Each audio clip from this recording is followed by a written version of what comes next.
Hello મિત્રો, India mobile તમારી માટે શનિવારની જોરદાર સ્કીમ લઈને આવ્યું છે। એરટેલ અથવા વીઆઈ માં એમએમપી કરાવો।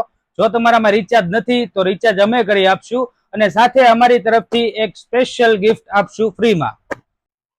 અને હા મિત્રો, જો તમારા સિમમાં રિચાર્જ હશે તો બ્રાન્ડેડ કંપનીના બર્ડ્સ એકદમ મફત આપી દેવાના છે, એક પણ રૂપિયો ચાર્જ લીધા વિના, જે શનિવારની ઓફર છે। અને આની સિવાય બીજી ઘણી બધી વસ્તુ છે જે કાલના દિવસ માટે તમને એકદમ સસ્તા ભાવમાં, સાવ વ્યાજબી ભાવમાં આપી દેવાની છે એમએમપી માં।